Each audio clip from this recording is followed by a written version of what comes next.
Why does The Lord of the Rings start in the Shire? And what does this have to do with your Dungeons & Dragons campaign? Think about it, it's weird, right? Like, why does this epic story of adventure that has clashing armies and immortal beings start with this cozy little town with a birthday party? Why would a story that's epic in scale start with something so mundane? It's the same reason that Luke Skywalker is running errands on a farm.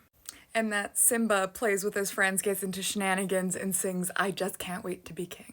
All of these stories follow the same narrative structure called the hero's journey, and I think that this is the perfect narrative structure for your Dungeons & Dragons campaign. Hear me out. This is a narrative structure described by Joseph Campbell, and he describes it: a hero ventures forth from the world of common day into a region of supernatural wonder. Fabulous forces are there encountered, and a decisive victory is won. The hero comes back from this mysterious adventure with the power to bestow boons on fellow man.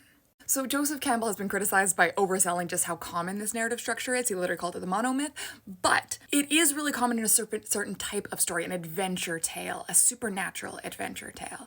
If you think the canon from Odysseus to Harry Potter, adventure stories, hero's journeys. All of these stories start with our protagonists in the ordinary world. Sometimes this world is good, and sometimes you're seeing them struggle in their day-to-day activities, but in any case, it should be something that you can relate to or sympathize with. Then something will happen that is their call to adventure, but they're not into it. They refuse the call every time, until a mentor shows up.